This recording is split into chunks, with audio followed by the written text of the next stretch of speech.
You're listening to Keith Engle, the host of TGI Sports Talks on the National Streaming Sports Roku channel. Football season is here, and SeatGeek is my go-to for buying tickets. Now, with SeatGeek, every single ticket is backed with their buyer guarantee. We've all had plans change, and when you can't make it to the big game, SeatGeek has you covered. They're the only ticketer that allows you to return your tickets ahead of the event for credit with SeatGeek swaps. So when things come up, I know that my tickets won't go to waste. So what are you waiting for? Download the SeatGeek app to maximize your possibilities and shop live events with confidence. Good morning, everybody. Keith Engle here for TGI Sports Talks One-on-One with Keith Engle. Great to have you all with me today. My guest I'll bring in a second, Wesley Walker, former standout wide receiver with the Jets from, I want to say, 77 to 89, or I'm sorry, 89-ish, I think. We'll talk to Wesley to get my numbers right, but we'll have him in a second. I want to welcome everybody watching this morning on our Facebook feeds, my TGI Sports Talk feed, my personal feed. We're on X. Or Twitter, if you're old and you don't want to change what you call it, like I am. We're live on National Streaming Sports Roku channel, as always. We appreciate that. Get that channel downloaded. Lots of great content there. Lots of great content. All the groups that allow me to share this content, you know, we sometimes, it's hit or miss sometimes with the live attendance. Often it's really good, but later on, that's where we drive the 3,000-4,000 views, and the groups are very instrumental in that. John Gonzalez at the Sports Authorities, Flo and the gang over at Bottom Line Sports. Let's Talk Sports, where Flo and the gang do their podcasting. Great content over there as well. Ken Krause from Golf Buds, Sports of All Sorts. Ralph Williams, RW Media. Ralph does some great stuff out of Pittsburgh, specifically the Sports Corner, Tuesdays from 4 to 6 p.m. Eastern. I've been a guest there and always have a good time with Ralph. DDH, thumbs up to you. Hope you're still watching over us. I know you are. I can feel it. And a quick thank you to Billy Sample, who was my guest last week. I know my guest today, Wesley, and Billy have crossed paths from time to time in New York. And next week, my guest will be Jim Graziano, former standout at South Carolina in basketball under Dick McGuire. My guest today, as I said, Wesley Walker, standout wide receiver at Cal in college, drafted by the Jets in 1977, I want to say. Standout there for many years. He was an All-Pro. He was a Pro Bowler, led the league in receiving and at least one season, maybe more. I know he was part of the all-rookie team. He's in the Ring of Honor with the Jets, and lots to talk about with Wesley, and I can't wait to do it. Welcome, Wesley Walker. Thank you. Thank you very much, Keith. Nice to be here with you this morning. It's great to be here with you, and I always appreciate when you guys make time for me, especially when you're out west, when you're 2 hours behind me, and, you know, I know 7 o'clock's not early for everybody, but some people it is, so... Actually, 9 o'clock is early for some people these days. I'm up at 3, 4, could be 2 in the morning. I walk every day as I'm getting older. You know, I'm not that I'm worried about passing away, but as you get older, you just realize we've been on this earth for a short time, and you only have so much time. Yeah. So I'm going to enjoy it while I can. So I can't run anymore due to injuries, but I can walk. So I'm up early in the morning, 3 or 4 in the morning every day, and I try to get in 3 miles. It's about an hour and 10 minutes a day, so it's good for me. So I appreciate life. When you think about it, you're right. I mean, sleeping is I know it's important, but it's a waste of time. You're going to spend a third of your life sleeping. It seems crazy, right? Yep. I was watching. I can't think of his name. But he was talking about the fact he gets things done. He's got a radio show. He does TV. He's got all these multitude of things he does, and you can sleep your life away. So the way I look at life, period, you know, we don't have that much time, so you should make the best out of it. A lot of people get up in the morning, they're miserable, they got to go to work, you know. I'm thankful that I'm even getting up in the morning and I can appreciate walking. I look at the stars out here, the landscape, and it's just a pleasure just to be alive and to start your day to try to make something out of it, because we don't have that much time. So you want to try to put value into the time that you do have and make it productive. That's what I try to do anyway. Great point and great life lesson for people if you're listening. Anybody who's at the beginning of their life, even if you're later in life.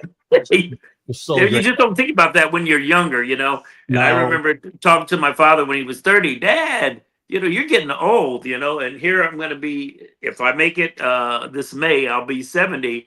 And it's just gone in a blink of an eye. I look at my It is. kids, they're all older, they have kids, and the time and you don't see them, you know, it just goes by. So you got to really enjoy yourself and take the time out. And I just hope that people can sit back and smell the roses and appreciate family, the things that you have. And we're very blessed. There's a lot of people that have a lot of issues, and I have issues myself, but there's always things that are out there that are much, much worse. So you have to appreciate the things that you do have and just try to be, like I said, productive and be thankful for what you do have and try to influence others to just be positive all the time. Tremendous message as we get started in this interview. Thank you. Wesley, let's get when you were growing up, you grew up in California. Yes. San Bernardino, if I'm right. Tell us a little bit about your upbringing and out there, and what was your early formative years like out in California? Well, it's funny, and you're right. I was born and raised in San Bernardino, and I was very fortunate. My dad was in the service, and so we had an opportunity to travel. And when I was growing up, I probably just growing up in a minority community, you know, and not a very, I would say, like below middle class type of thing. Like we didn't want for anything. We were just an average family. We weren't rich, but we found a way to get by. And I was very thankful that my dad was in the service, and we had the opportunity to even get out of that situation where you're in a community where it's not really a thriving community. And I hate to say, I don't know how to really explain it, where when you grew up where you seen poverty, you know. And back then, and I went back just recently when this is about 2 years ago. My mom was she was having some ailments, and she ended up passing away. And I was spent 2 weeks with her during that time. And I went back to my old house where we used to live, and everything is like huge when you're growing up, and we didn't have very much. And it was only like we lived with our grandparents a lot when my dad would go get stationed elsewhere, and we'd have to wait to go see him. But I went back to our old house, and we're in this house, and it's only like 2 bedrooms, but we had fun. We played together. We were a family, and everything seems so much bigger. But when you go back and look at it now, I even went back just recently. I had this Hall of Fame high school thing this year. I just went a couple of weeks ago to go to a couple of places where I used to live, and everything seems so much bigger. But you look at it, it's so small, but you just appreciated things that you had during that time. And so my father, because of the service, we had an opportunity to go to Europe. We lived there. I lived in Germany for 4.5 years. We traveled all over the United States, getting transferred to different places. And I used to look at going to different schools, because I probably went to 13, 15 different schools and never settled into one school until I got to high school. Wow. And it was very difficult for me, and I was very shy. But when I look back on those experiences, meeting different people and getting exposure, it was really a good exposure for me to make me the man that I am today, just getting exposed to a lot of different things. And one of the things growing up, you know, I experienced a lot of prejudice and racism. And growing up. And then when I went over to Europe and other places, and I still never could understand it, being from a minority community, and I probably went to more predominantly like white schools, but I never saw color or issues. And I know I used to hear these stories from my mom being down south. She grew up in Arkansas, and used to hear all these different stories. And you know, and during the civil rights movement, because I was born in 55, in the 60s, you see the Right. plight of what people had to go through, and not having that true experience. I don't know how I could have survived that. But I just never, as a minority, as a black person in this country, and I still experience racism and the things that you've seen, and even with my teammates and whatnot, you just don't understand how things are like that. But growing up and having these experiences made me a better person, and you understand certain things. But I just never understood how people could not love each other or like each other because you were different. And the point I'm making, I grew up in a minority community, but when we went off to different schools, I probably, like I said, went to predominantly white schools, but I never saw any differences with anything. I've always had love for people, and I still to this day can't understand how we all just don't get along and can't love each other. And that's one of the things growing up. It's a great point. And I want to ask you this question on that, and not to belabor the race question, but it's important. It's still important in this country, obviously. Growing up and seeing those things, right, and not understanding necessarily, and the way your mom might have grown up in the South, and maybe neither is worse. I'm going to say which is worse. Maybe there is nothing worse. Is overt racism worse than covert racism? What are your thoughts about? I think it's sort of on the equal side, because I just feel like even now, it still exists. It's just maybe hidden a lot more. Some of it's even coming out to light because of the political climate. And it was really extreme in the past. But if you think about it, from the beginning of time, since the beginning of the world with the conflicts, it's always been there. Yeah. I just have a hard time because of my faith in God and how he created all of us. And it's supposed to be equal. You're supposed to love one another. And I do not understand how it cannot be that way. And like, I have every right to maybe be prejudiced or watching my mom or listen to the stories and being brought up a certain way. And I'm sure people have been brought up a certain way to hate or whatever it may be. But I just don't have that in my being. And I don't care what people say about one another.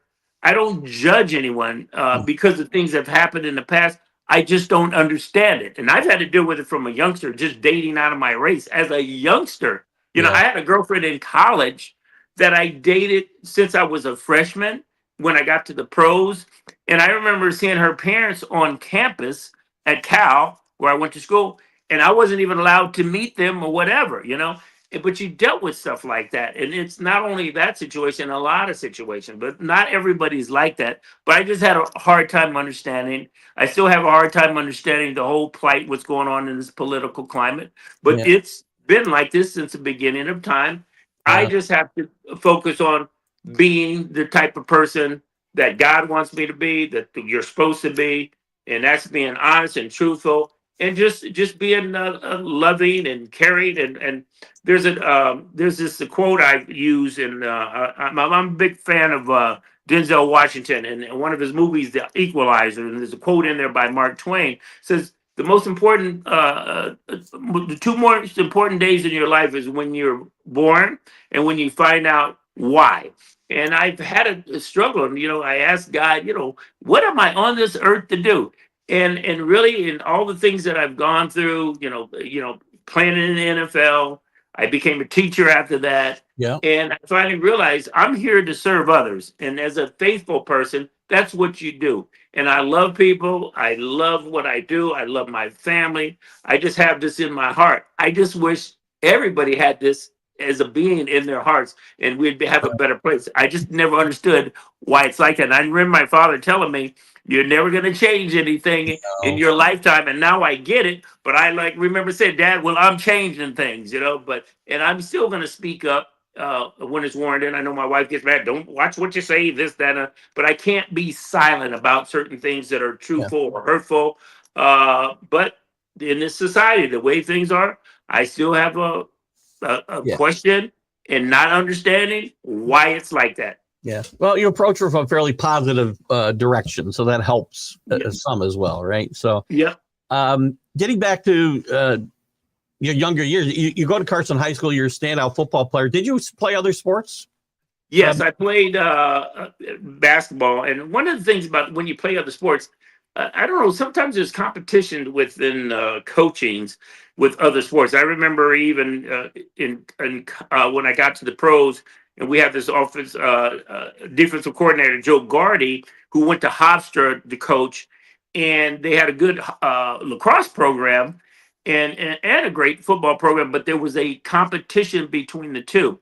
I've always had a problem with coaches when I ran track, and when you do other sports, they really wanted me to come out for spring ball. And I remember one of the coaches that we had who just got honored in this high school Hall of Fame just recently. I just went out to the coach.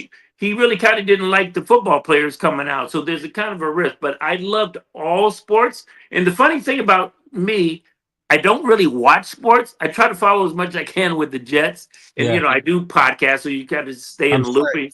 But I've never watched college football. I don't even know what my alma mater does record wise.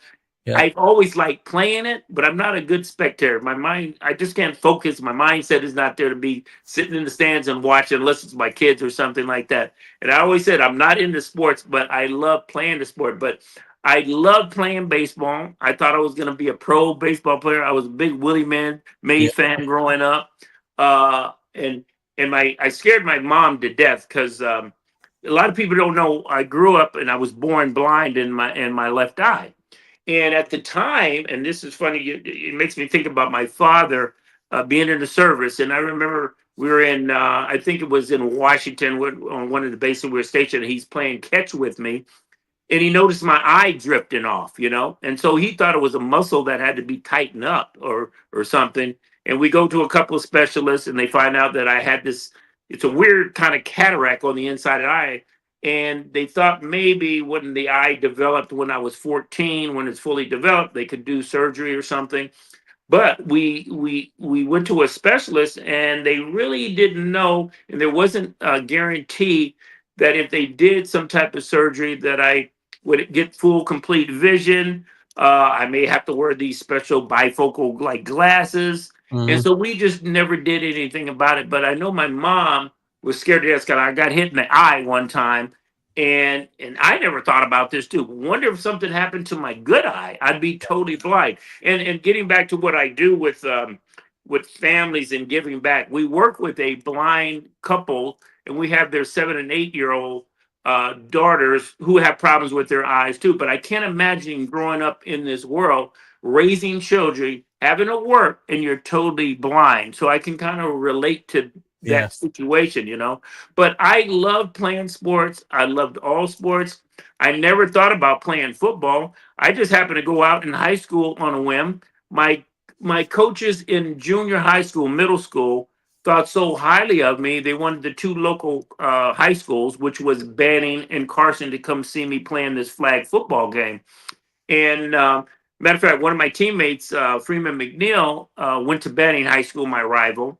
And I had a quarterback in college, and I had some great quarterbacks in college. But one of my rivals was Vince Ferragamo, who got drafted by the Rams, #1. Yeah. His brother was the coach at Banning. And I remember they came out to watch me play in this flag football game, and I dropped this ball. And my dad was on the sidelines with both the coaches. And one of the coaches, which was Vince Ferragamo's brother, who was the head coach, said, "Oh, send him to Carson," after he made like a snide comment. And Gene Vogan, the head coach of Carson, introduced him, my father, to him. And my dad told me this little story. So I opted to go to Carson because of that comment. And all, Carson was relatively new, and it was a better school. And Banning was really in a minority community. It wasn't like a great atmosphere for what I wanted. But I made the right choice. I never lost a game in high school. I had a coach who believed in me, who saw something in me, and that makes all the difference in the world for an athlete. And he really just turned my life around and put me on the map, And there's only two coaches that I consider who brought me to another level, which is what a coach does, a good coach does. And that was my high school coach, Gene Vogan, and a guy we had, he was our wide receivers coach, Dan Henning, who went on to other teams. And Dan Henning, just an awesome coach. And he put me at another level that I can't even, I've had a lot of great coaches, a lot of good coaches, but and a lot of technicians. And these are things that you work on. You just do, even as an individual, you work on things. But a coach who can teach you certain things to make you better or to elevate your play, that's a real coach. Dan Henning was one of those guys. And I'm proud to say that I just had a conversation with him recently. I'm writing a book with Gary Kaschek, who and I got him through. We met through Ed Cranepole, who Yeah. just recently passed away, who's a good Yeah. friend of mine. Yeah. And it's ironic he passed away, and Gary took it to his publishers, and they wanted to do this book. So it's going to come out September 23rd for the next football season, 2025. So I'm looking forward to that. That's the same guy who did Ed Cranepole's Yes, I read absolutely. the book. It was really Absolutely, good. yes. It was a really good book. And we were, and since he's on the East Coast and I'm here, I mean, I'm up at 2 and 3 in the morning, just having a conversation. And you say with your wife, when you're running a show, you spend more time doing that. The wives are under pressure too. Like, what are you doing? Can you take another time to do this stuff? You're just 24/7, but we have no choice with the time difference. But It's been fun. It's been fun. So I'm looking forward to it. Good. Dan Henning, by the way, coached on pretty much every level. I mean, he coached, and he was a great coach, Dan Henning. Yeah, he was like a father to me. Yeah. There's just certain people that see things, just the relationship you have, and they're not totally, to say, by the book with things. They understand the whole philosophy, even just with life, on how to treat people.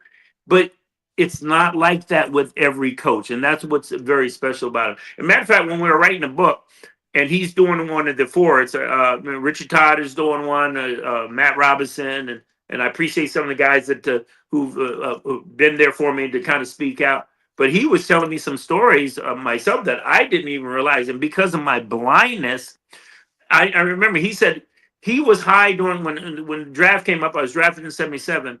He was high on Stanley Morgan, who's a great, outstanding receiver for the New England Patriots. He ends up getting drafted, and they were on Stanley was on their board, and he was disappointed. And so we had this general manager, Mike Hollenbeck. He said, "I got this guy for you. Nobody really knows too much about him." Wesley Walker, meaning myself, and when I did get drafted, and I was supposed to be a first round draft choice. I was really disappointed because I hurt my knee my senior year. I mean, I'm having this stellar game. I had like almost 300 yards. I think it was against San Jose. And all the scouts, I'm going to be a number one draft choice. And my coaches wanted to know what bowls I'm going to play in. And you don't count your chickens before they hatch. I've learned that lesson. And we go against USC. And I wasn't even supposed to play. And my backup, because I was hurt, and I went in anyway because my backup wasn't doing his job. And I went up after a bad ball, and I ended up coming down, planted foot. And Dennis Thurman hit me on the knee and tore my knee up. I was out for the season. Yeah. And I never thought about getting hurt. I never felt I was invincible. And you hear all these stories of people getting knee surgeries and whatnot, getting knocked out. But you don't think about that happening to me. And lo and behold, it happened my senior year. So I didn't know if I was going to be able to play again. I didn't know if I would be recovering from it. And that's why I really love running track, because track got me back into really where I needed to be speed-wise and working around the cardiovascular, being in shape for football. Yeah. And I remember I was excited. I was still supposed to be a number one draft choice, but it scared a lot of teams, and I ended up going in the second round. But Dan told me when they brought me in, we came in for a mini camp because he worked me out before with Richard Todd and I think Pat Ryan. And when they didn't really want to sign me because I came in, I had a loose, a bad knee. So that was a concern. And they also drafted a Marvin Powell, who was a great friend of mine, who was my best man. And he's passed away now too. Great all-time, great 5-time All-Pro tackle, the best I've ever seen. You went to USC, right? Went to USC, and he had loose knees. So when we came in for the physical, and they found out he had loose knees. So I had this bad knee they were concerned about because they sent a trainer out to look at me, Bob Reese. I remember seeing him. They had no idea I was blind until I had to read the eye chart. So Leon Hess was livid. You just drafted a guy, number one draft choice, this tackle with loose knees, and this receiver, not only with a bad knee, and he's blind. And so he didn't want to even sign me. And Dan Henning just told me this, and they were, like I said, high on Stanley Morgan. Stanley Morgan came off the board. I was available, and then Mike Hollenbeck thought I was like a steal. And matter of fact, when the draft came, I get the phone call. Everybody's calling me. Everybody, my mother. If I'm drafted, I would let you know. If you don't get the call in the morning, you're not drafted. So I was disappointed. Right. So New Orleans calls me and saying they're just starting the second round. They were going to draft me, and I was excited about it because Chuck Muncie, who I went to school with, had just gotten drafted by them previous year, and it probably would have been a detriment because he's a big partier, and I liked him. I idolized them. Would have been two bad boys together, so that probably wouldn't have worked. But so I get the call. I'm thinking it's New Orleans, and it's the New York Jets, and it was Connie Carberg, who I'm very friends with her now. Her dad was our team orthopedic doctor. He ran the show, and then her dad was our physical family doctor and whatnot too. But go ahead. She was like one of the first female scouts. Absolutely, yeah. And we're still friends. She's a diehard Jet fan, very knowledgeable. She knows more about it. Sometimes I would call her to get information, but she's a wonderful, wonderful person. But Dan Henney told me, like, Leon Hess did not want to sign me.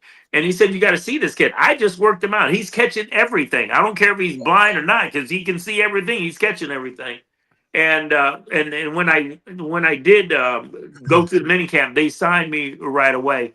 But that's how the combines got started.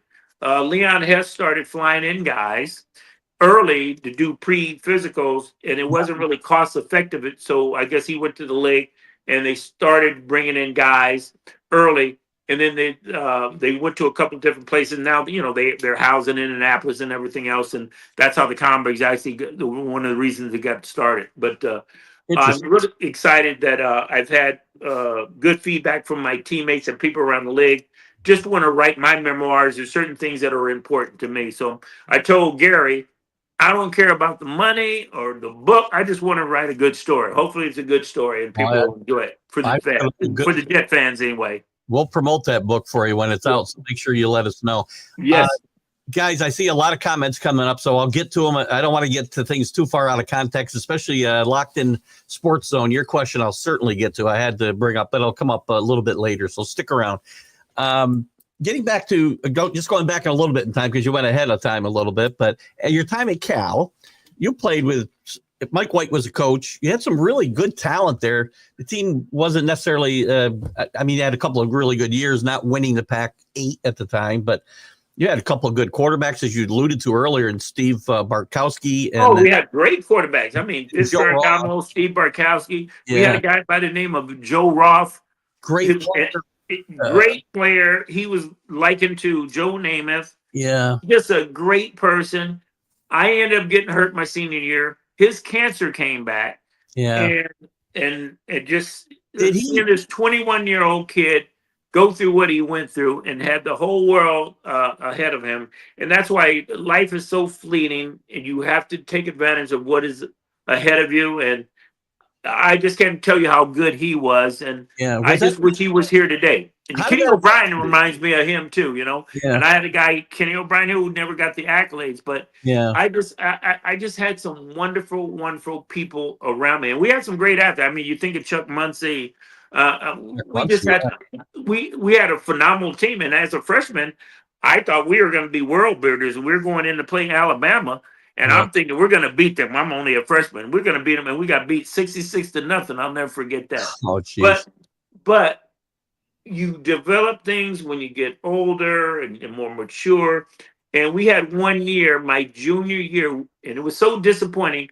We ended up tying with, I think, UCLA, and they had beaten us, and we had beaten SC. But we had the same record, and because they had beaten us, they went to the Rose Bowl instead. We had the same identical record.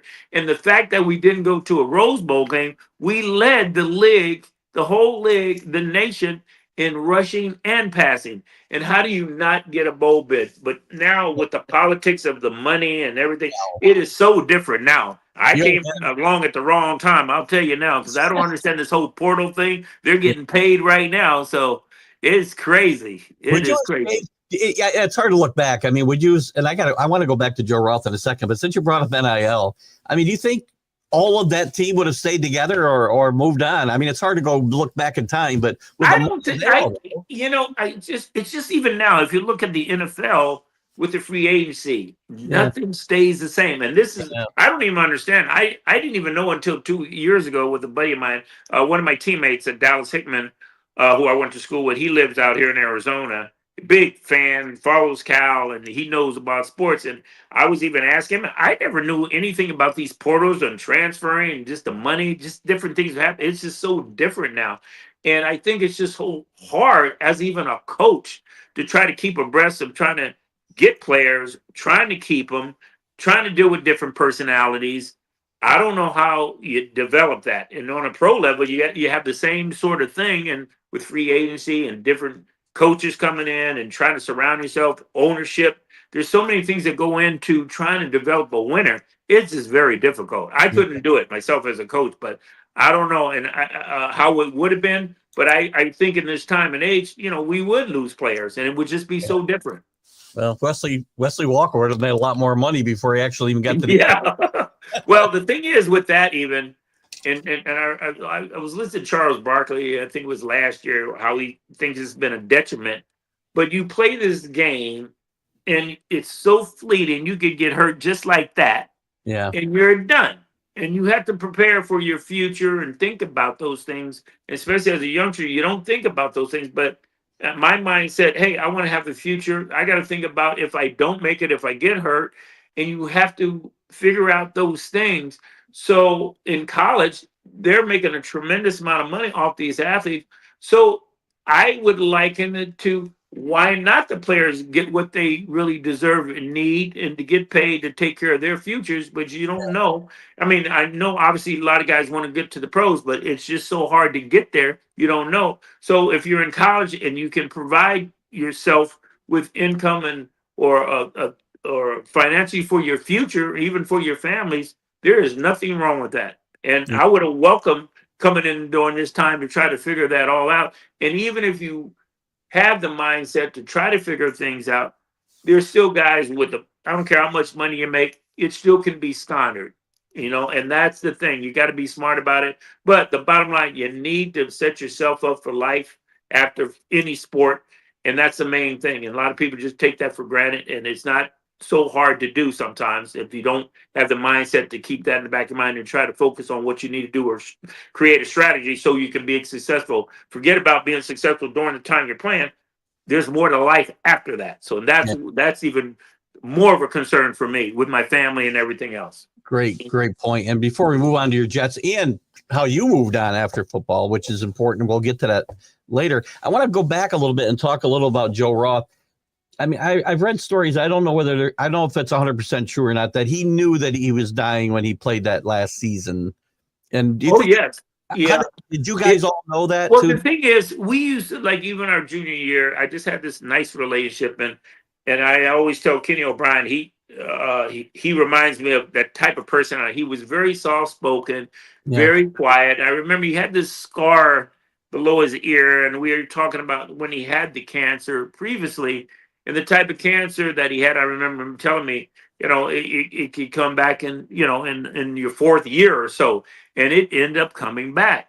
Yeah. And so when they did find it, there were some things that were going on, and they really didn't know at the time how bad it really was until he got checked up, but you knew something was going on.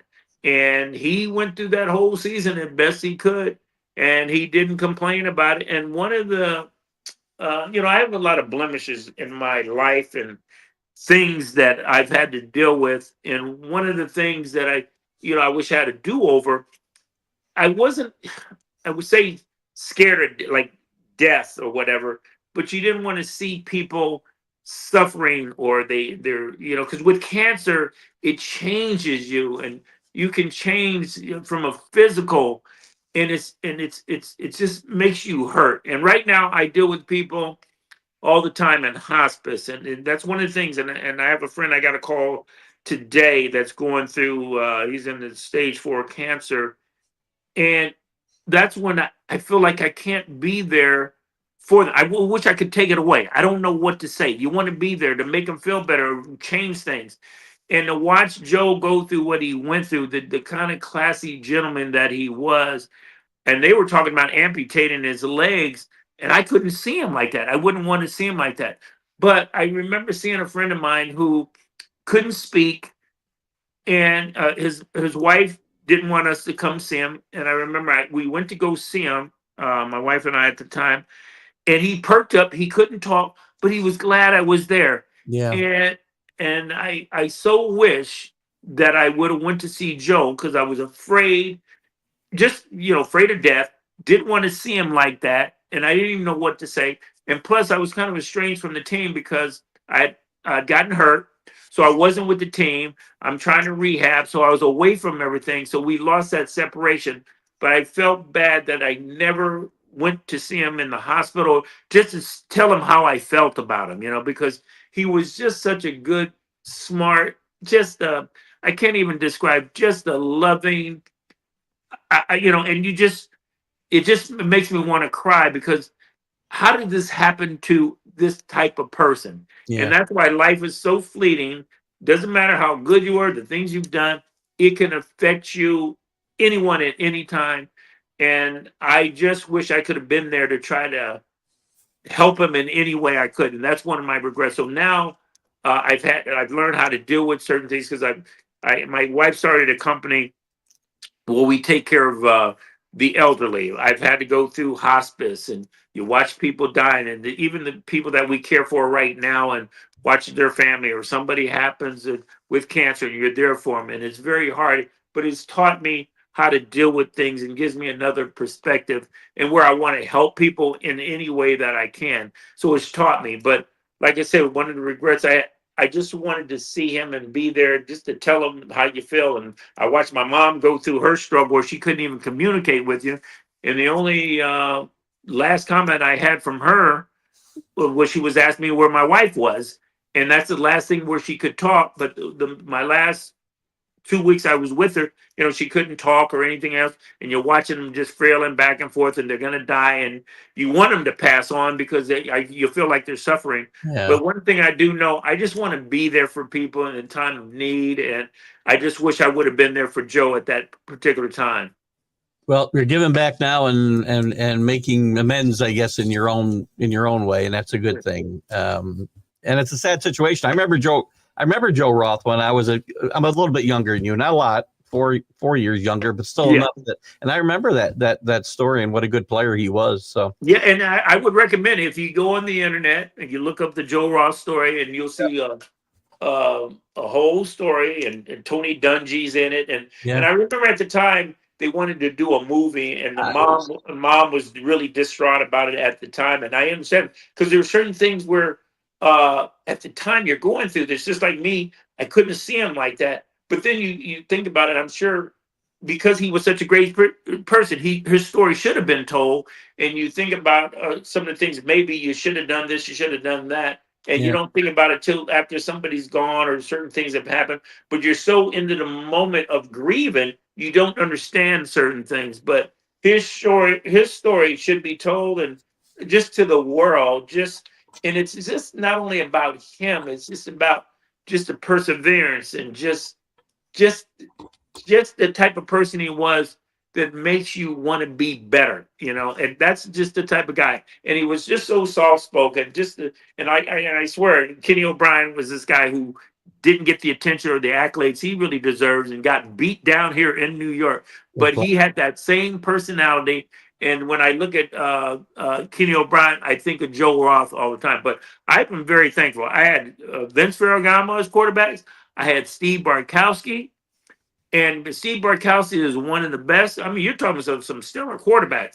And Joe Roth was surpass all their records, So you just don't know what could have been. And there's so many great athletes out there. And that's why I said there's no one great. There's so many different athletes out there. They all bring something to the table, but we're all great in our own way. Yeah, good stuff. You've already covered a little bit about, how you got to the Jets and not being a first-round draft pick, being a second-round draft pick, and some of the logistics there. You get to New York. My first question, I guess, is growing up in California, playing college in California, and moving to New York City.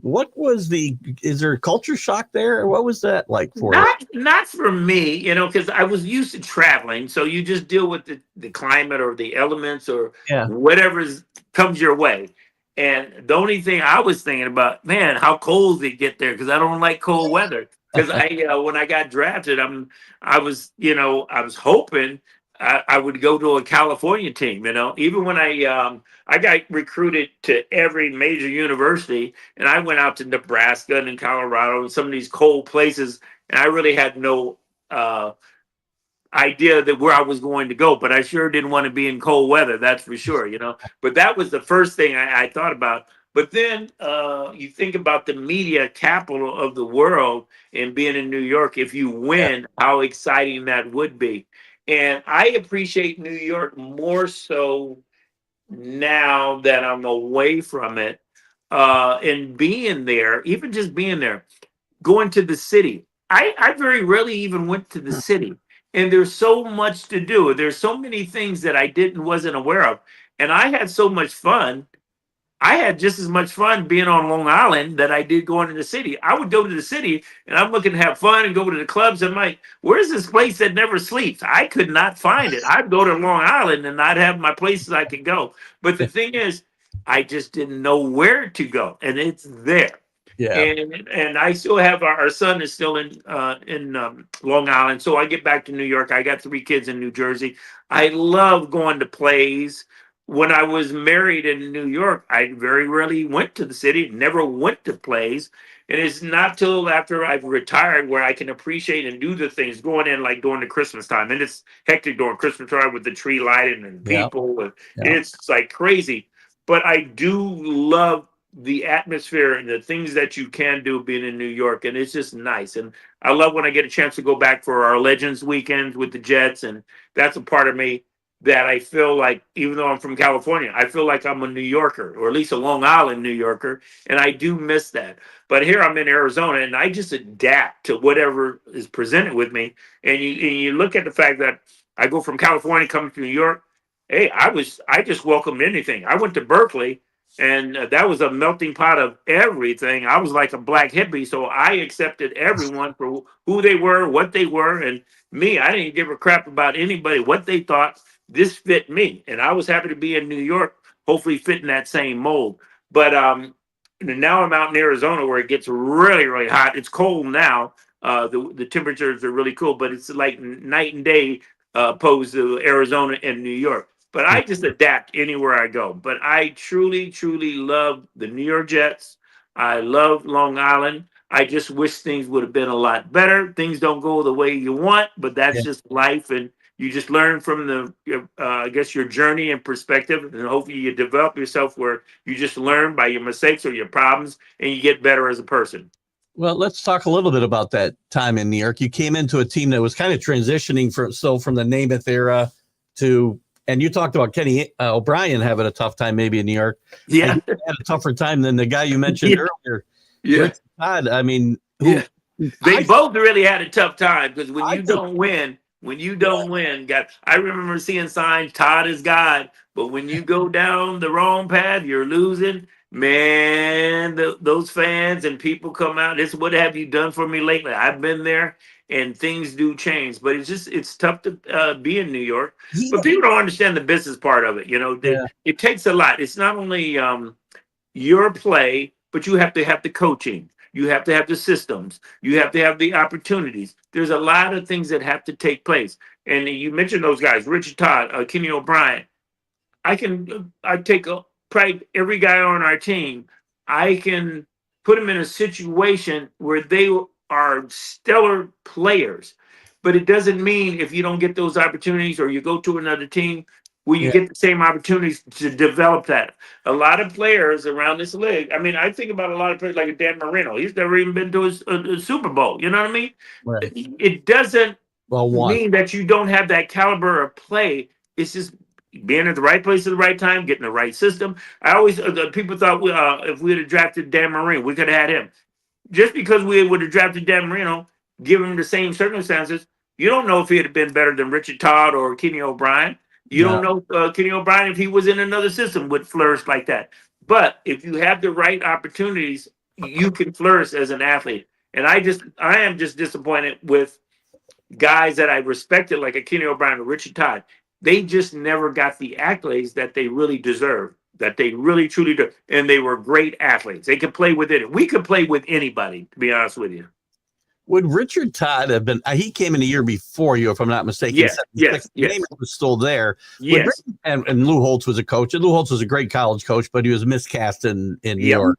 Happens when you come to the Jets. Yeah. Would Richard Todd have been better off getting drafted maybe a year later and not playing at the same time that Namath was still on the roster? No, I don't think so. I think, and I'd have to really talk to him personally, and I never really said anything to him, and I've been thinking about this since the book deal, and my wife has been booking him for appearances, and I want to talk a little bit more because I just found out his name is Carl, really, and this is something that I didn't even know about him. His name is Carl. Yeah, I have to get the whole story. I wish my wife was here to tell you the whole story. We just found that out now. But with Richard, tell her we want him on TGI Sports Talk for an interview. So tell her. Yeah, and you should get him on your show. He's a classy guy. I love him, and I never gave him the pride. And I told him this probably more respect for Kenny O'Brien. But Richard Todd put me on the map. I always felt Richard tried to fall in, Joe Namath's shoes. Yeah. And that's a hard shoes to really fill. Yeah. But you have to kind of have your own personality. And it's really about coaching, putting you in the right system, using your attributes. And I'm not so sure Richard Todd had all that, but he certainly could throw the ball. And I would put Richard Todd against anybody and people used to get mad at me. With Richard Todd and Kenny O'Brien, I would say, because I'm prejudiced, I'm my guys. Yeah, I would take them over Dan Marino, John Elway, and Joe Namath. And I love Joe Namath. I wish I would have had the opportunity to play with him. He is just one of the nicest. Since the day I met him, he is like family. He treats me with nothing but respect. Always just, I wouldn't say put me on this pedestal, but he's just a nice guy.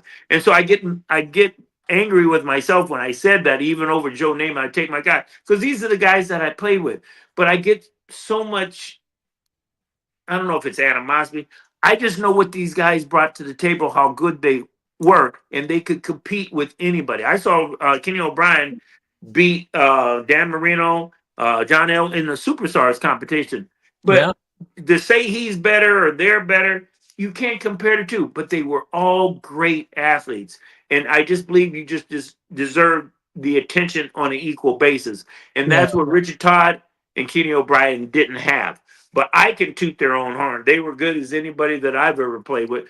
They helped put me on the map. I don't care who you are. I always throw me the ball, You're the best. You keep getting out in front of what I was going to ask you. That's perfect. Because I was good. Well, the thing is, Matt Robinson, Richard Todd goes down. Matt Robinson comes in. I go to the Pro Bowl that year, and I wasn't like Keyshawn Johnson. Throw me the damn ball. I don't care who's throwing it. But I'll tell you what, I'll put my guys up against anybody. I mean, I look at a guy like Joe Glecko, MVP player.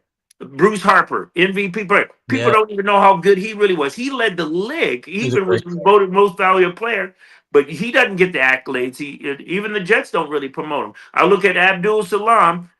And I'm wearing an Abdul Salam hat, a T-shirt, because how is he not in the Ring of Honor? And people don't know what he brought to the table. But we had guys, Joe Glecko, Mark Gasson. I mean, I can go on and on and on. And it just bothers me. I know what we brought to the table. The public doesn't really know. But, hey, some people will get mad because they didn't get to the Hall of Fame. They'll take that to the grave. I can't be angry. I know we can play with anybody in the Hall of Fame, but that's me.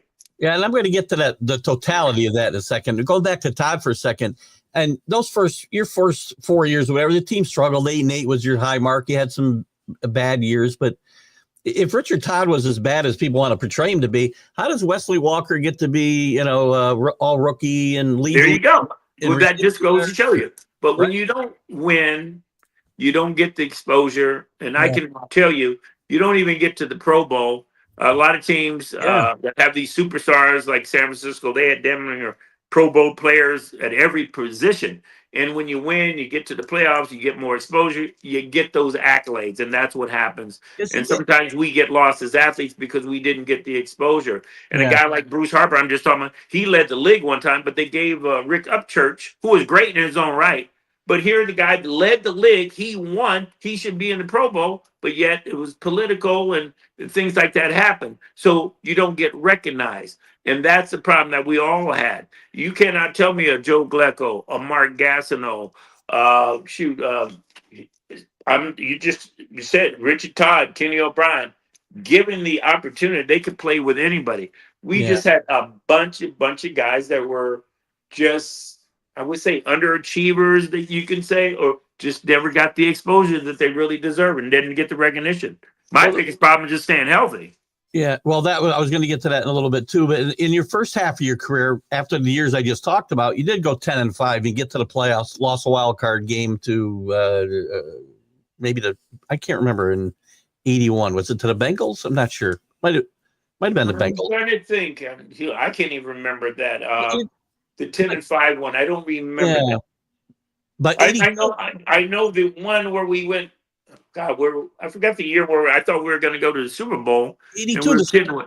Was that the 82 season? 82. No, maybe it was the 86 season I'm thinking of. Yeah. But the 82 season was a strike shortened season. But I know what you're talking about, but I don't remember who we got beat by, Yeah, that's okay. But that year, and then in 82, you go 6-3. It's the strike season.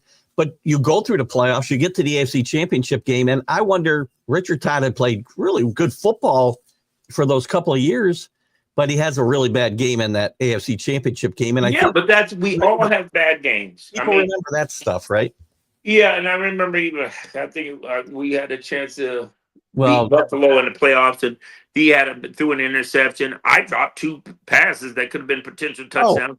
We all have bad games, but that shouldn't warrant you to not to be recognized as a great player just because you had to win that game.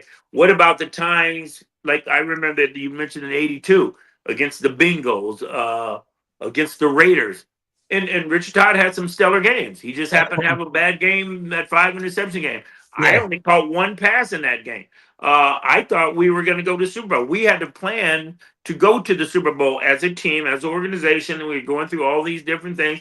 We had to plan as if we were going to the Super Bowl, and you had that. I didn't even know. Usually, I check the weather and everything. I didn't even know it was raining. I get up and I'm looking out the window. Oh my God, this is going to change everything. It was a monsoon. I could not believe it. I don't even know why I didn't even check the weather, but I was like shocked. But here we lose the game. I caught 1 pass at the end of the game, this little stop route. It aggravates me to this day. I remember going to that Super Bowl. I said I wasn't going to go to a Super Bowl ever unless we were in it. So I had 2 tickets. My ex-wife and I go to the game, and I see Jimmy Cephalo go against Washington, 70 yards for the third. And I'm looking at this slow receiver, go for this 70 yards. That should be me. I'm angry. I left the game, and then they got beat 44 or something. I forgot what it was.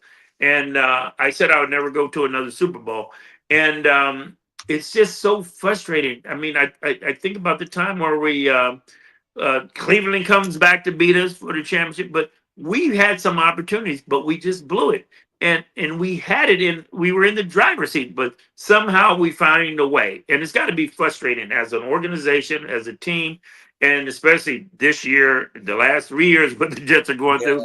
It's like, when is this going to stop? It goes back to 82. You said you didn't know it was even raining. Apparently, Don Shula didn't know it was raining either. That was there's a lot of stories that came out of it. And to this day, I don't know if that was a ploy not to cover the field, which if it was me, I wouldn't have covered that damn field myself, to stop us. And that's the best thing they could have done. But I don't know the whole thing, the situation, but I know something happened with the organization with Walt Michaels getting fired. We come in with 1 game of being in the Super Bowl, they fire him. There was a lot of things that went on and that we weren't even privy to. There's a lot of stories. I'm sure Greg Buttle and Marty Lyons will tell you a whole different other story. To this day, I don't know what happened. All I know is we played a bad game. I didn't play a good game because I didn't get the opportunities because of the weather. Richard certainly had one of his worst games, but it didn't diminish what he brought to the team because we couldn't have been there without Richard Todd and a lot of things that happened. We just got on a roll. I mean, if you look at the two games, I mean, Freeman against the Bengals ran for 200 yards. He overshadowed me. I had 160, I think, and set up some good plays. Even the first play of the game on a big bomb and everything. And I got overshadowed by him, But we were on all cylinders. But it seems like we just would shoot ourselves in the foot at the wrong time. So that answers your question about Shula and the Dolphins, by the way, because if they watch that game with Freeman going off and you going off, and I'm facing you two guys, guess what? I'm not covering the field either. I'm going to slow you down any way I can. I done the same thing. So I think Shula purposely let that field get the way he got it. Well, that was the rumor. You'd have to talk to him, and you can't talk to him. I don't really know. But like I said, they have, I don't know what the rules are, even with covering or whatever, but that wowould be smart on his part. Absolutely. And as a coach and knowing the Jets, because I just remember as a rookie, we beat them 33-20. I had like 2 touchdowns. We always, for some reason, had good success against them. Yeah. And they were able to play a defense to stop us because of the flooding on the field and footing and everything else. They could play a defense where it made it hard for us to affect our passing game. But you do that as a leader, as a team, and as a coach. There's no way I would have covered the field. And coaches do that. I don't care what anybody teams backing with the Belichick with the spying. There's a lot of things that go on that wasn't even privy to. Whether it's Brady deflating balls. There's a lot of things that people do that I'm not even privy to that I didn't even know, but people do it. They break the rules. I realized the shirt I put on this morning before I got here. I didn't realize I put my Patriot top on. There's nothing wrong with it. You know what? A lot of Jet fans I talk, and I love the fans. Believe me, I love the fans. And matter of fact, fans probably treat me with more respect than my own Jets organization. And I've been at functions. And I'll bring up Tom Brady and the Patriots. And I've actually pulled for them in the Super Bowl. They're in our division. And fans would go irate. And I could never figure out why so many people hate Tom Brady. And I look at what he's accomplished in the Super Bowl. It's tremendous. You cannot just do that. It takes I don't even know how to say it. Just to get to the Super Bowl is hard. But the many times he's done it, that is a feat in itself. So I respect that. And I don't care what team you're playing. I even wear Giant, because I'm wearing blue. I'll put on a Giants hat. And my fans will get mad at me for doing that. But me, I love everybody, and I'll rib the Giant players because I have friends on. I used to rib Bruce Harper because he lived in Jersey. He probably had more Giant friendships out there, and he played for the Jets. He had the reverse commute going out to Long Island and to Jersey, and I never could figure that out. But I just love everybody. It doesn't matter to me. I just watch the game. I don't harbor any ill will. This game is so fleeting. I even look at Cam Newton, who was one of the stellar quarterbacks when he went to the Super Bowl against Peyton Manning, and then you look at he's doing TV now, but what happened to him? You don't get that many opportunities, and there's some people that never even been to a playoff and are just Hall of Fame players. It's just so hard and difficult. So I respect anyone who's played this game, who's had success. There's no jealousies, and it's unfortunate you have people who are like that. They fight and argue who's the best, this, that, and other thing. But I just respect people and individuals for their sport and what they do. Yeah, and I still got some more to cover. If you're okay going over, I'm going to go over a little bit. Hey, I'm yours. We won't go too much longer, but there's a few things I still wanted to cover. We talked about Walt Michaels, and he gets fired, and Joe Walton comes in. What was your relationship with those two guys, and what was the differences between the two? They were both different, and I will say this on a pro level, and this is a shame. Even the owner, Leon Hess at the time, he didn't know the players. You could see if he come into the locker room, he wouldn't come in a lot, but he would look at the name tags. He wouldn't know if you passed him on the street. And I think that's some true in respects, even with Woody Johnson right now. He wouldn't know all of his players or whatever. And that's just the business part of it. Coaches. Walt Michaels, I didn't really get to know him till after he retired. He was this gruff. He came off like not being so sharp for as I was concerned. And even when he talked, he was just a lunch pill kind of guy. but he didn't have this relationship. But we got to know each other after he retired, talking about certain things. He wanted to hear from the guys. I could call him. We could talk. I sat at a game one time, and we were talking about football, and you find out he's sharper than you've given him credit for. Why they can't have that relationship with you as a player, as a friend. Some people think you have to be separate. I don't believe that. You can still coach a person, be their friends, but get what you need to get out of it. There's business is business. You separate those things. Walton was a different type of guy. He fired me up when he first got there. I watched him change as a person when he became head coach, and things that he was able to do, he couldn't do anymore. And the things that he brought to the table, he could have done more than that, but he tried to do too much and just changed as a person. And I even told him he should get to know the players instead of going by what a trainer or somebody in the organization said about them. Get to know your players, and then you can make that evaluation. But coaches make a mistake by not knowing their players to get the best out of them. And it's a two-way street. There's only been one coach that, or a coordinator, when I came to the Jets, would even listen to you and maybe uh you know take something that you made a suggestion of and maybe use it. Most coaches are one way, tunnel vision, this way. And to me, a good coach has to adapt not only to your system, but adapt to the system around the players that do what they do best. And it's hard to really do that.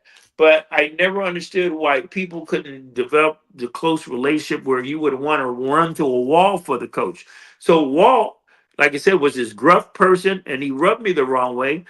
He drafted me, but I didn't get to know him till after his career, and he just felt he had to be a certain way.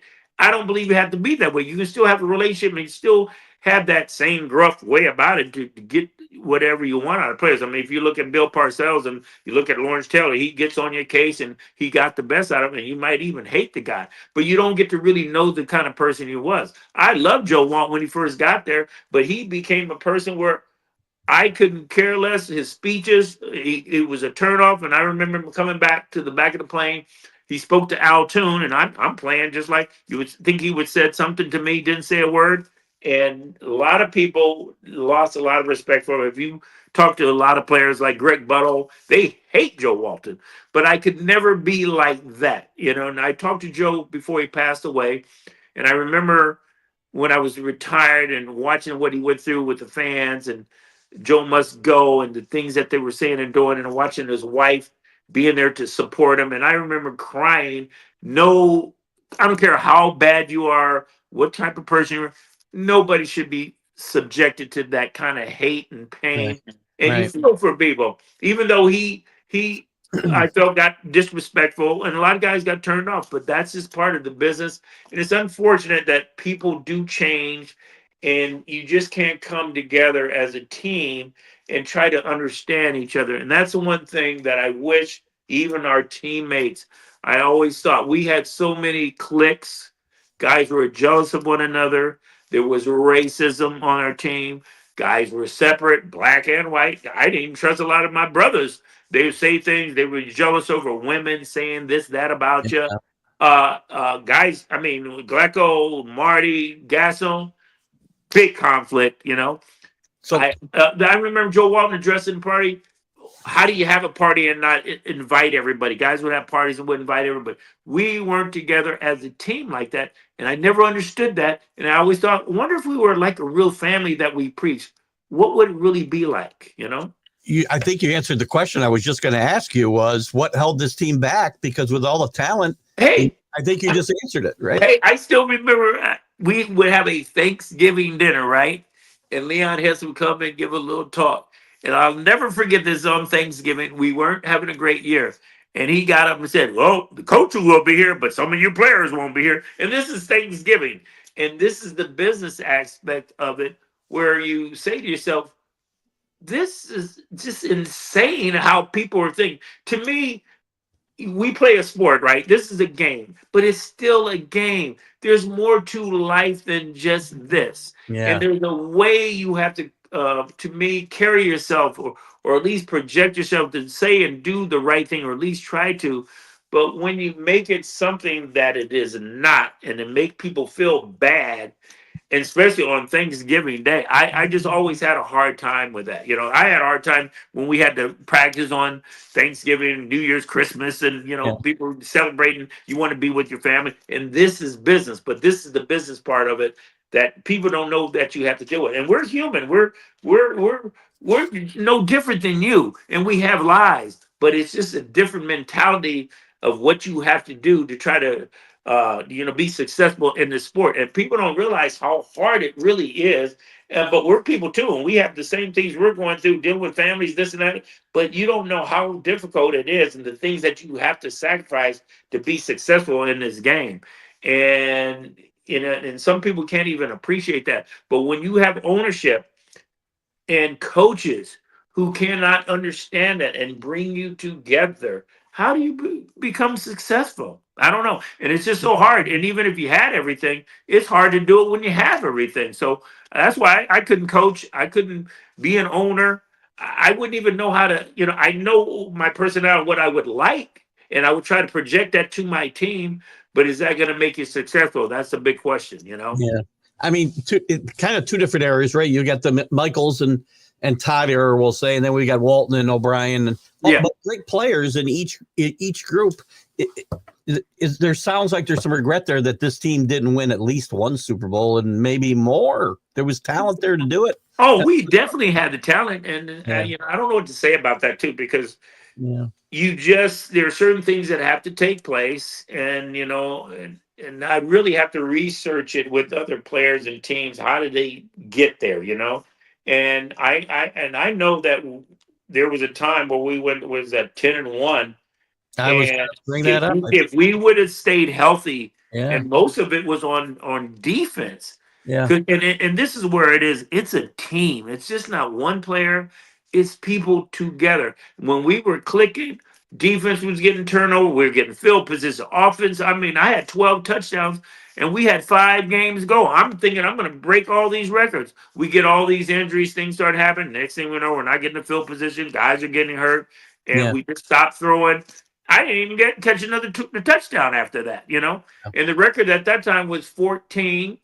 You had 12. I got 12. Yeah. And the record was only, the NFL record was 18. I'm getting this.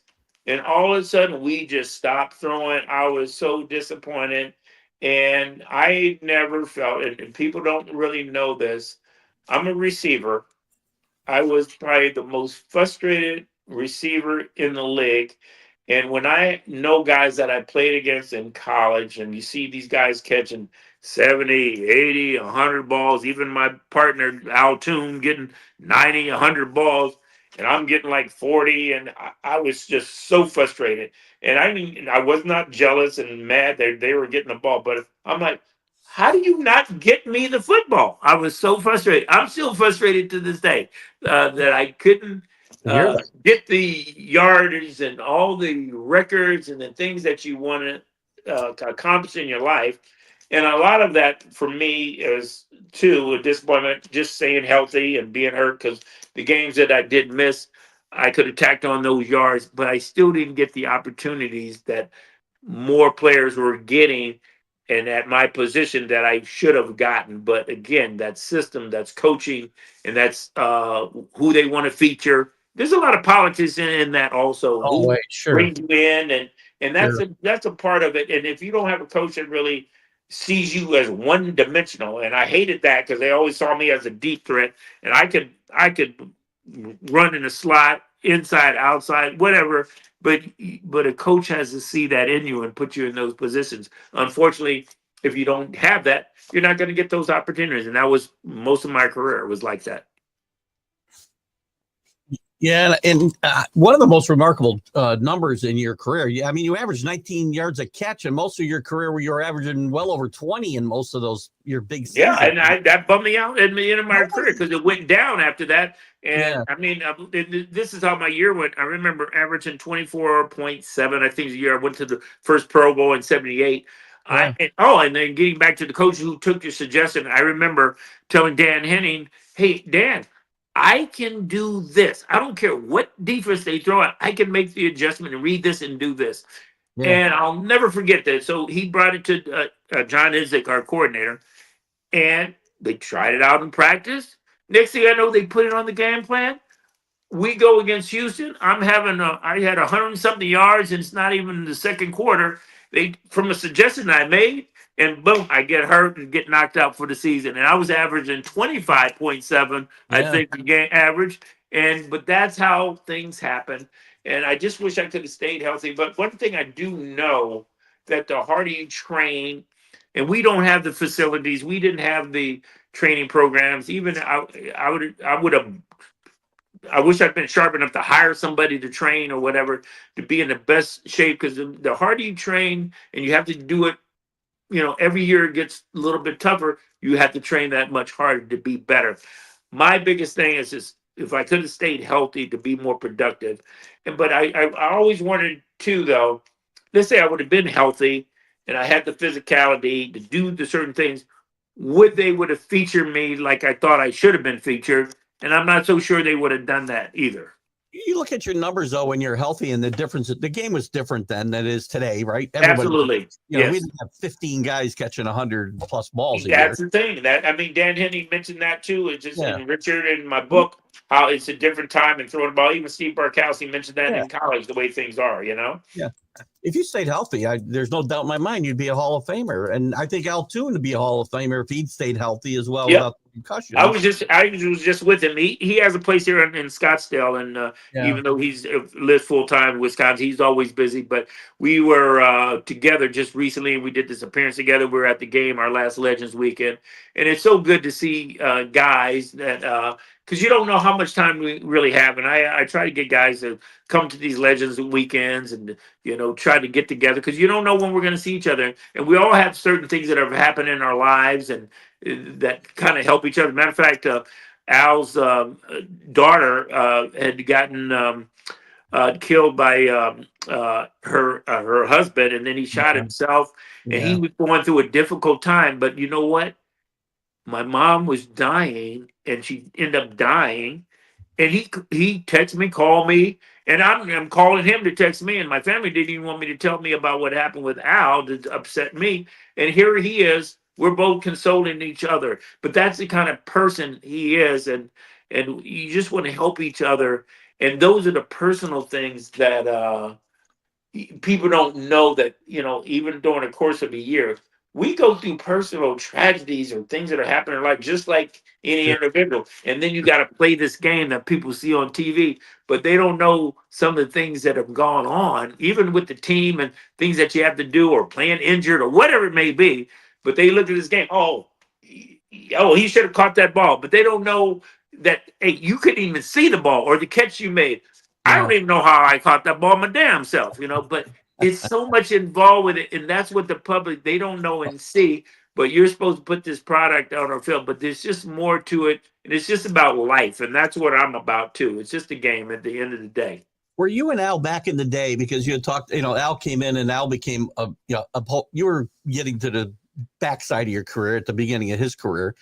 Were you guys good back then too, when he became more of a focus than you were? Yeah, but everything was good. They just changed it. Matter of fact, I used to play the split end position that Al played, and they felt I knew more, so they switched me to the flanker position to more since I knew the overall offense. At least that's what their excuse was.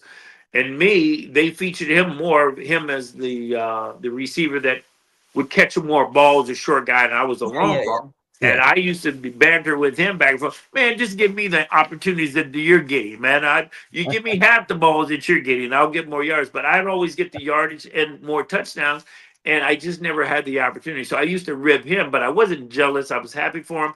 But I just wish I had the same opportunities. He just got more opportunities. But if you look at his career, and he was a big guy. He could put himself in certain positions where he got hung up a lot. And I see him take some hits where I thank God that I didn't get hit like that. A couple times he got hit. I remember he got knocked out against Cleveland. They knocked his tooth out, and he had a concussion. He got knocked out. We were playing in this Houston, and they were the House of Pain, and they came in. Al got knocked out of that game. Well, I ended up being the featured guy. He had MVP, had like 3 touchdowns, and I was so pissed. Like, can I prove to you guys that I can do this? And they still stopped throwing to me. And that's back when I was on the latter part of my career. And I just talked to Lynn Berman the other day. I have a lot of respect for him. And I didn't know we were like the same age. And I was at Joe Namath's Len Berman? tournament, golf tournament. Just what's that? Len Berman. I would thought he was older than you, Len Berman. No? I thought so too. And we're the same age. But he said to me, Wesley, you came in fast and you left fast. But he's a big Jet fan. I didn't even know that. But I just found out we were like the same age, and we're all getting older. But I always respect him, and he lived up in Connecticut, and we've seen each other cross paths. But I didn't know he was such an avid fan or whatever. But I just found out just here we're like the same age or whatever. But just have a lot of respect for him, and it's just. I don't know. It's like I said, life is fleeting. You meet a lot of good people. I've had a lot more respect from people outside the organization, what you did, and I just wish I had that from the organization itself.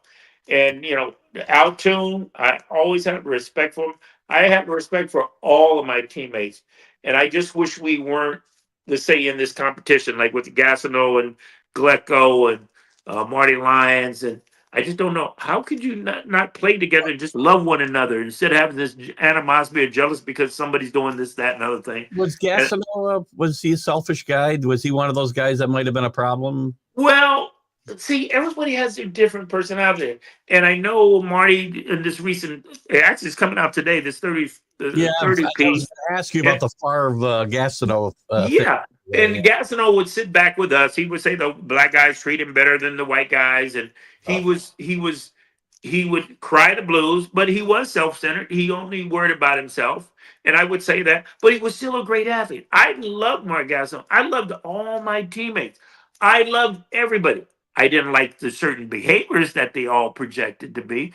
And every one of these players, they could say something about another player, but you put them in the same light, they would be in the same room where I could say the same things about them. And that's the thing. But what I'm talking about, though, as a team and as a sack exchange, you would think you guys would be together, but when you guys hate each other, that's not a team. Yeah. And there might have been reasons for that. You can say this person was this person that. I never liked certain things about what maybe Mark did or what Marty did. I can say that about it, but they're still my teammates. We're here together to play. It shouldn't matter what you do. We do what we need to do together as a team. But you get into these personal things that were going on. That's craziness. But that's what I was so disappointed about, because I figured when you got to a pro level, this stuff would go out the window. It was even worse, I mean, I wasn't used to this. I came in to New York, and I'm thinking, we're on a pro level. There's no prejudice. We're all one team. We're going to love one another. We preach it as a family. There were guys that hated each other. They would have parties and wouldn't invite everybody. We weren't together as a team. And I'm talking about black guys that would say certain things about me out of jealousy. And I'm like, these are supposed to be my teammates. It was like that with the team. And we preach this whole family. And guys on our team would say we had each other's back, but it was not like that. We were a team. And I was talking to Gary Cassio when we were doing the book. I was talking about that very thing. I always wondered what it would be like if we really cared about you, that we went to a wall for each other, we hung out together, would we be better? But he wrote a book with the Oakland A's, and they hate each other, but they won championships. So I don't know what the formula is, but I just thought it would be different on a pro level with my teammates. And people come from different backgrounds. I certainly came from a different background, and I dealt with prejudice, but it didn't make me prejudiced. You may have been taught that, but how do I not love a person because he's different? He's a human being like me. So how do I not like somebody? Yeah. So the altercation of the video altercation with Favre and Gassino, do you think crazy? Was it Mark is. People don't really know. Mark is not well, number one. He didn't seem well in that video, yes. Well, if you look at him and stuff, he's got Parkinson's. I mean, he'll tell you he's got CTE, dementia, Alzheimer's, and Parkinson's. And I know he has the Parkinson's. He's had trouble walking. He was really shaking the last time we were with him. And I love him to death. but when he talks, even when we got the Ring of Honor together, we did Don LaGreca and Greg Buttle before the game and like the post game show, and they were talking about the sack thing, Yeah. with Barb at the time. Well, Mark went on a tangent, and nobody knew what he was even talking about. But Mark has some issues, and whether some of this stuff. I don't know if it's kind of staged because they're trying to promote this show now that's coming out. Probably. And I heard he has a book coming out. There's a rift between Glecko, Marty, and Gasso. There always has been, and I never could understand that dynamic, even with Abdul. And I was talking to Abdul's wife because Abdul always took the high road, and I was always especially with prejudice. How did he deal with it? But see, nobody messed with Abdul. Abdul was a bad brother. He's always the last guy to get mentioned in that group. He could get doubled and triple teamed, and it created a whole window for Mark and Glecko. Yeah. It's just uncanny, but he never got the respect he was really due. But nobody messed with Abdul. But the thing is, I never understood the dynamic with all of them, with the jealousy or whatever things were going on. How do you play together as a team? And they didn't like what the sack dance, and Mark always had he had all the ability in the world, but his downfall, as you might say, he wouldn't stop the run, or he's always trying to sack the quarterback, and he'd become one-dimensional in that respect. But that was always. But there were guys that would freelance, and Bobby Jackson would tell you there are times where Greg Butler might do something on his own, but when you are so caught up in maybe the dance and like what people do, and you don't even get the defense because you're so caught up doing other thing, and you didn't even get the defensive call, you kind of hurt the team. So I could see people getting mad, but to me, coaches should have nipped that in the bud. You know what I mean? You got to do your job. So if they let you get away with certain things, then hey, that's what it is. But still, I still have respect for my teammate, regardless of personality. And now you see these guys doing these antics, celebrating. You got the whole team in front of the TV. That's them, and I have no problem with that. Some of it's entertaining. Some of them, I don't get it myself, but that's not my personality. But it didn't bother me. Mark could do his thing or whatever. What bothered me is us as teammates couldn't together as a team, even blacks and white, having certain cliques, certain factions over here. Me, I came from Berkeley. I was, like I said, a black hippie. I didn't care about black and white. I loved everybody, and I didn't care what anybody thought. And it was my teammates. I didn't have to hang with them. I just hung with them on the field. I'm going to do my job, whatever. But I didn't have to hang with them. If they weren't my type, they weren't my type. But I never thought it was going to be like that on a pro level. Well, that's a common theme for sure. Before I let you go, let me get to some of these comments that I didn't get to while we're going through here. Rick Sherlock, who's a big Minnesota fan, he wants to know if you had any interaction with Joe Cap while he was. Oh my God! I wish I had. I forgot what appearance we did, and I've always heard of Joe Cap because I followed Minnesota as a player when I was a youngster, and then he became the coach at Cal. Just a great guy.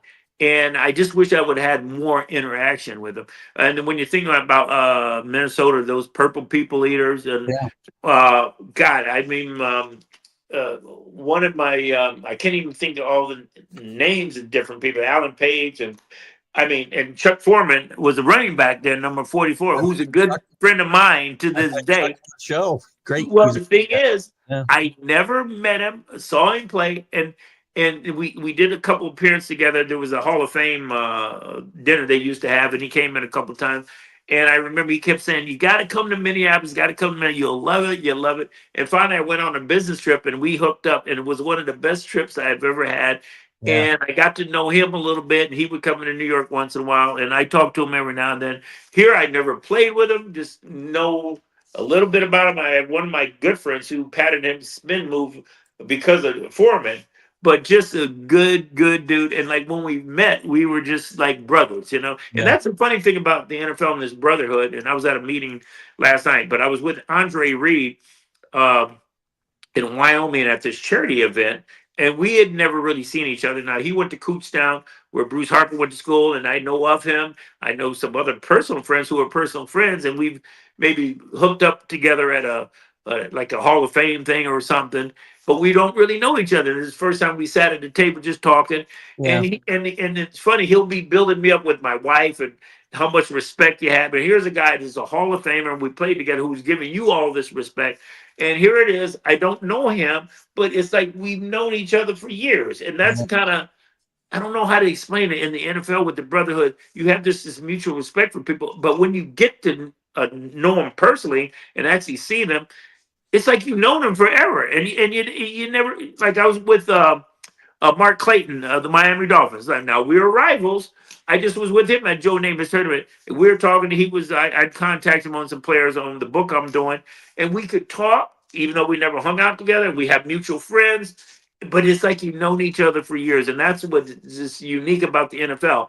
You may not even know persons personally. I mean, I remember the first time I met Walter Payton. He picks me up and spins me around. I mean, I don't even know this guy, and he's active. And now I know why they call him Sweetness. And it's like you've known him for years. Joe Namath the same way. I've never played with him.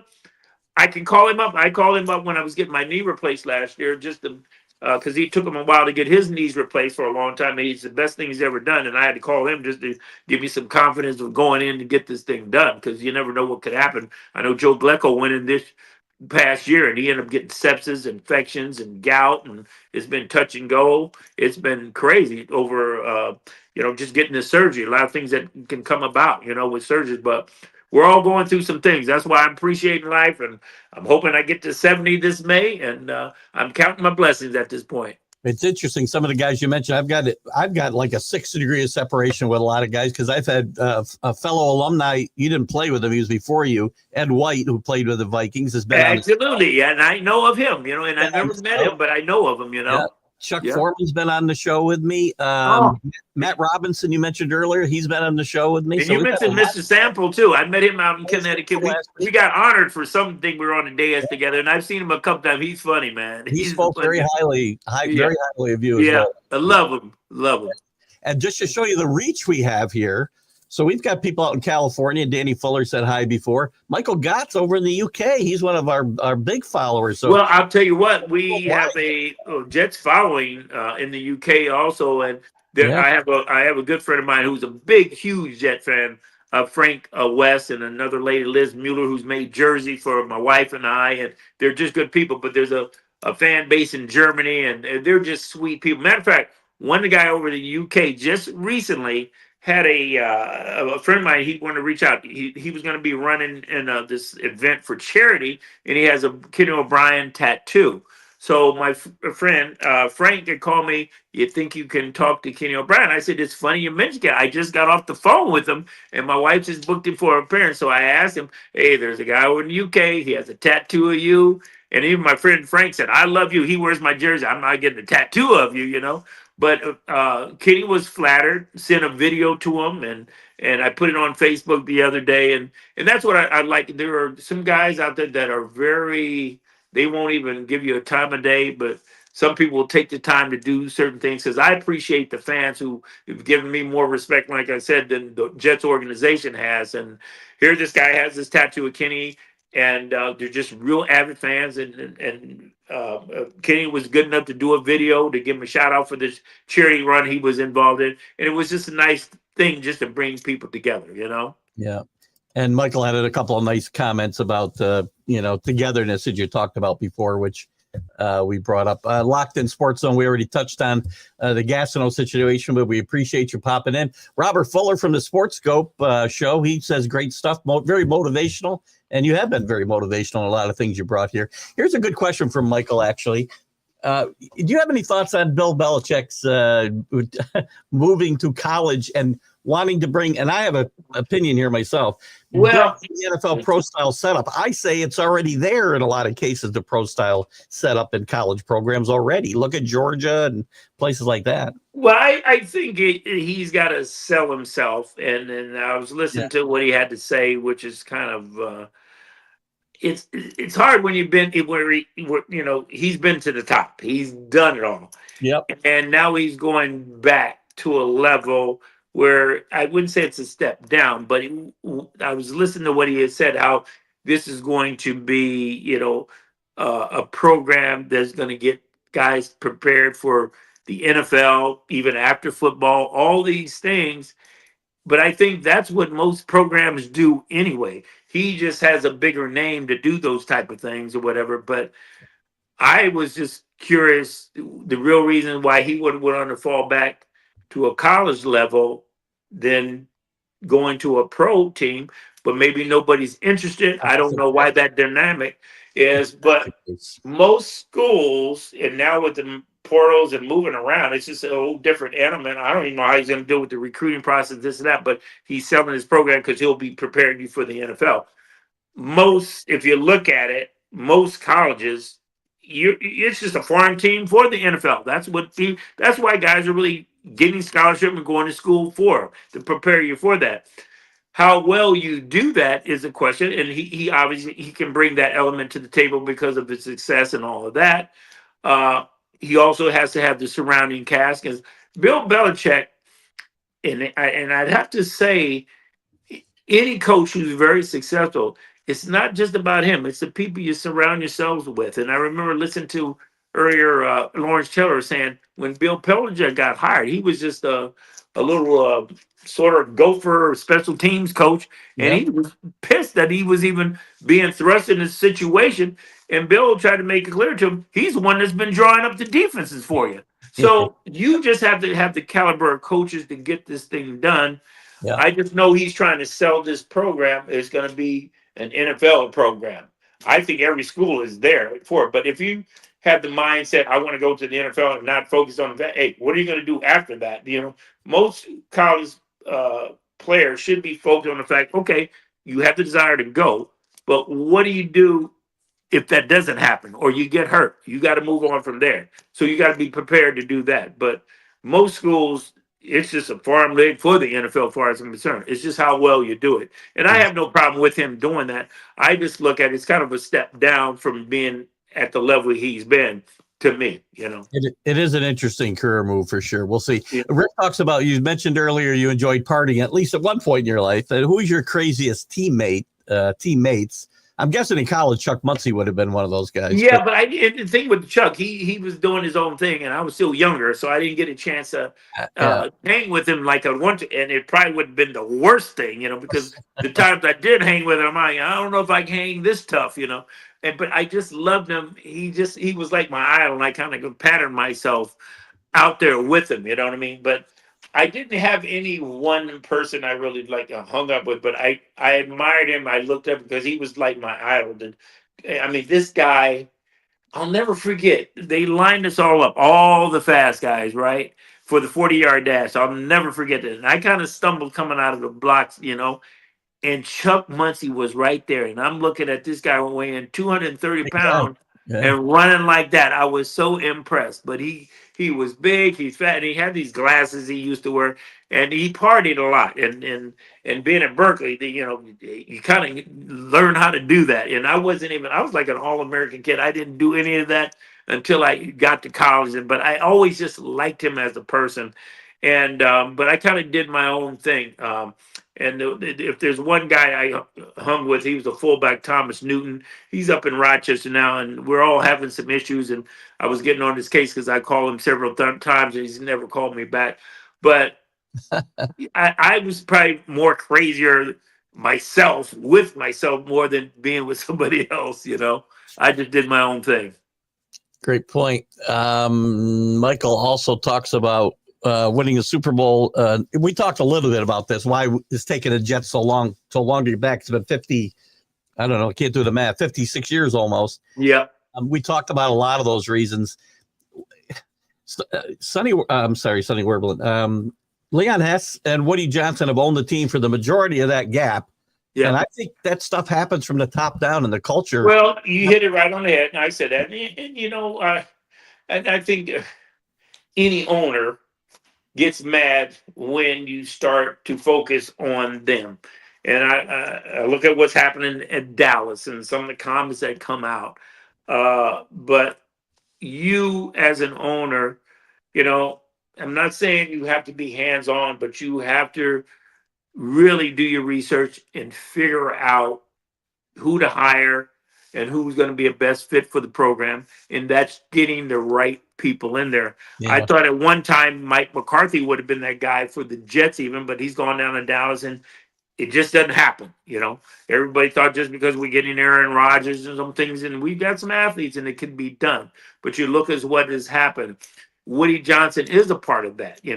And whether he's hands on, I don't know what he's going to be doing with Trump with that whole situation. But you have to get some people that know what they're doing, and they've had a hard time. And but you just can't figure it all out. And I know Rex Ryan was being vying for it. And I remember Rex Ryan, he left the Jets, went down to Buffalo, and he took their defense, which was a great defense, Terrible. and they regress. And nobody said something about that. So, what is the ingredient that keeps people together? I remember Dan Henry, who I love. He went down to Atlanta, became head coach. There was an all-pro player, Mike Ken, who hated him. So I don't know what happens in that dynamic, but I know it starts at the top. Leon Hetz could have hired somebody before he got Parcells. He could have hired somebody way before Parcells. And, he hired guys like Richie Kotite and certain things, or he heard it from his relative or whatever. They really don't know. And I don't know behind the scenes how much knowledge they know. But you have to get somebody, whether it's a general manager or somebody that knows, and it's hard to even get those guys and put everything together, because it's not only the head coach, it's the coaches that surround you that make you. You can replace a coach, but if he's not qualified to coach these people, it's not going to get done. Just because you've been there, let's say, let's say you had success. Wesley comes in, he had Dan Henney. And that happened with Dan Henry. He wanted more security or a bigger contract. They didn't want to pay him, so they let him go. We get a special teams coach as a wide receiver, Larry Pasquale, and it wasn't a good fit, and he wasn't experienced, and we regress. So you have to have the point of being, you have to have people qualified, and that starts with Woody. You don't have the qualifications to really put this together. I don't know why these other businesses also. But you have to find somebody that has that ability. Yeah. And it's hard enough when you get those guys in there. And everybody thought Joe Douglas was the man with everything, but you look at his record, it's been horrible. They've had several GMs that come in there. You just have to get the right person. So I don't know what direction they're going in, but they're certainly going to clean house now. And Aaron Rodgers, he's got a big question mark. I think he can still play, but it's not just one guy that's going to do it. You're following the Jets as you do. Can they sell that to the fans, running this back again with Rodgers and the same crew? I don't know that they can. They may not be able to, but I think you can, providing you get the right people in there. Now, I don't know Rodgers' dynamic, and just so you know, I didn't know football. I go up to the Hall of Fame at Cal to show my kids I'm in the Hall of Fame. I'm like, I didn't know Aaron Rodgers went to Cal, but. He seems to be able to still throw the ball. Yeah. Nathaniel Hackett was his father was Paul Hackett. Yeah. Paul Hackett was my coach in college, who was like a father to me, just like a Dan Henning. But he changed as a person, and there were some dynamics with him and with other teams and other coaches problems. Yeah. Nathaniel hadn't really proved to me. I got a picture I put in for good luck. I didn't know it was Paul Hackett's son, actually. Thank you. I had him on my chest as a baby. I used to babysit his kids in college, and my ex girlfriend that I had in college, we used to babysit, and he was like a father to me. I remember going to see Paul when he was at San Francisco. He changed as a person, and I'd heard all these other things. Him and Herman Edwards came into the Jets, and they were changed people. And it's like I didn't even know them, and I thought we'd develop a little bit of a relationship, but we didn't. And that's personality wise. Yeah. And I'm only likening that to Nathaniel with the coaching part of it, because to me, Aaron Rodgers, they brought him in. I don't know what their dynamic was, but I wasn't impressed down in Denver. Some things, even with the Jets, with the system and things are going on. They demoted him. Who knows what's going on with his organization? But that is within Woody's realm of control or whatever coaching, and the firing of Saleh and the Joe Douglases. What is going on? And elevating people.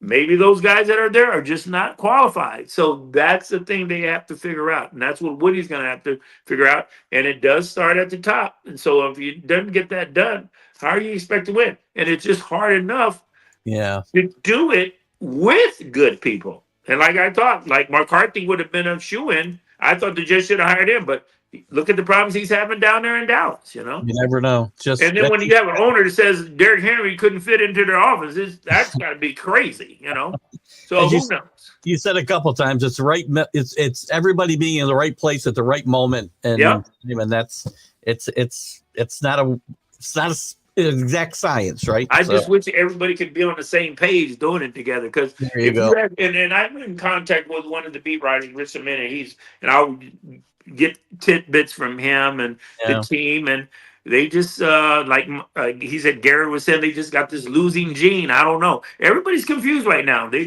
don't know what direction they're going in, and it's got to be when you got guys like Breece Hall, Garrett Wilson, Sauce Gardner.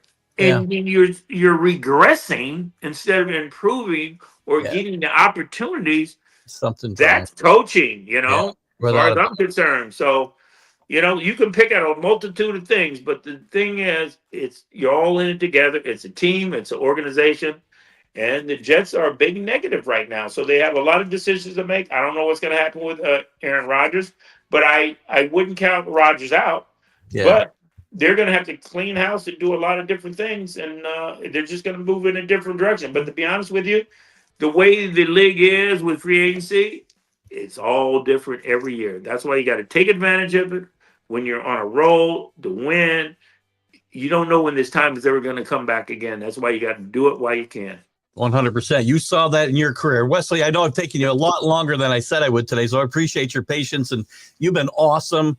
As a Patriot fan, I can tell you you're a guy that I respected a lot. And I know that if you had not had the injuries you had, you would be in the NFL Hall of Fame today. Well, I appreciate that. I really appreciate it. And I do like the Patriots, but look at their struggles right now. So I feel for you, brother. Not as bad as the Jets, but we said forever during that 20-year run, because we were bad before. For most of the time, we said we're going to enjoy this because someday we'll be like everybody else. And now that's right. That's right. Every year is different. That's all I can tell you. We had a blast. Stay with me 1 second so I can say a proper Absolutely. Goodbye. I really thank Wesley for his time today.